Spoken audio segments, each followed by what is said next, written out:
Good morning, dear students. I hope you have enjoyed your holidays. We were doing directing chapter before holidays and only communication was left.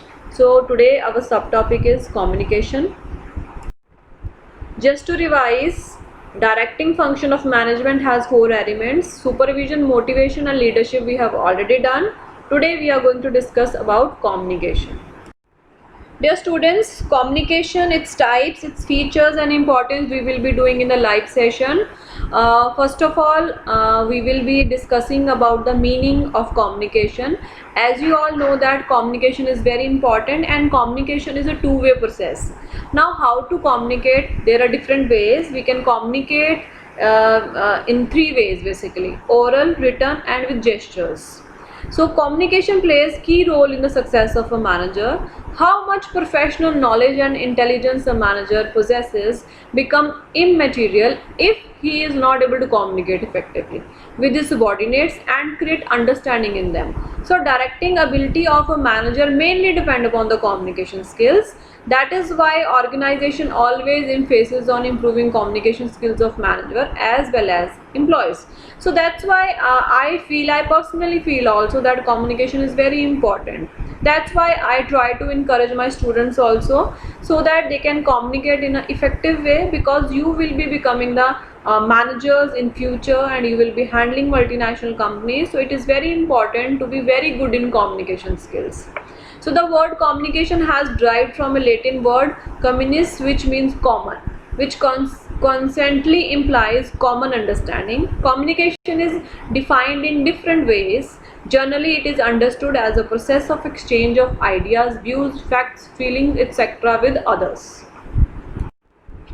Today we are going to discuss about communication process. So communication process has different elements which we are going to discuss. Means communication starts from sender and goes to the receiver. So now there are few terms which are used here. First of all, we will discuss these terms. These are the elements of communication process. Number one is sender. So sender is a person who conveys his thoughts or idea to the receiver. The sender represents source of communication. Means, for example, I want to communicate something to you, means I am the sender. Number two is message. So it is content of ideas, feelings, suggestions, order, etc. intended to be communicated. Means, for example, I am sender, I want to give some message to you. So whatever content of that message, that means that is the element of communication message. Number three is encoding. Now what is encoding? It is a process of converting that message into communication symbols. For example, I have some message in my thought, in my mind. I have to transfer, I have to convert it into symbols, pictures or gestures, so that other person can understand it. For example, I want to ask about your health, so I can ask, how are you? How is your health? So these are the words which I am using. So maybe I can use pictures and gestures also. Number four is media. So media is a channel which can be used. For example, I am using internet facility, or I am using phone call, or I am writing a letter. So that these all are the medias which I am using to convey my message to my receiver. Then decoding. So whatever message sender has encoded, means he has converted into symbols or words. Receiver has to decode it, means he has to understand whatever he has sent. So it is a process of converting, encoding symbols of the senders. Means whatever sender has sent, I have to understand that message. That is called decoding. Then receiver is a person who receives communication of the sender, but whatever sender is sending, he is sending to the receiver. Then another important thing is feedback. It includes all those actions of receiver indicating that he has received and understood the message of sender. Feedback means that I am asking you whatever message I want to convey you have understood, or you have understood in the same way whatever I want to communicate. So that is known as feedback. It is not that I am asking you have received the message. Not. They have to understand in the same way, the way I want them to understand. Noise plays a very important role. Noise is the biggest barrier to effective communication, and because of noise, the message may be interpreted differently than is the intention of the sender. Maybe I want to send some message, because of the noise you are not able to understand that message. Noise means any shor sharaba. So maybe I want to convey some message. For example, I want to say something and I made a call to you. Maybe at your end or my end there is some noise. Because of that, the communication process will not be complete and you will not understand the message the way I want to. Okay, so noise means some obstruction or hindrance to communication.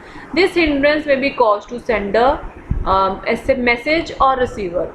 Maybe it is on sender's part, receivers or message part. So any noise, it is the biggest hindrance in the communication process. Some examples of noise are ambiguous symbols that lead to fault in coding. Maybe the symbols which you are not able to understand. A poor telephone connection, some noise is in the connection. And inattentive receiver is not attentive, maybe he is listening to some other noise. Faulty decoding, attaching wrong meaning to message. Whatever message is conveyed, you are understanding into a wrong meaning. Then prejudice, obstructing the poor understanding of the message. Maybe I am thinking he is going to say this only, so I am just making an idea the person is saying this only. So this is poor understanding of message. Gestures and postures that may distort the message. So noise plays a very important role in the process of communication.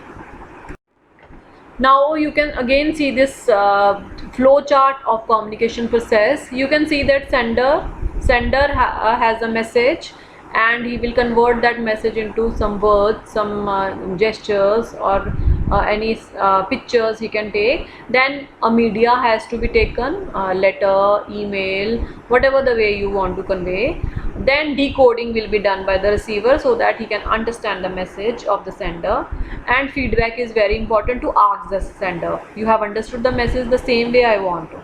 And you can see noise plays a very important role. If there is noise anywhere, the information will not be transferred properly and communication process will not be complete. Keep one thing in mind, communication process is a two-way process. That's all for today. Other topic related to this we will be doing in a live class. See you. Thank you. Have a nice day.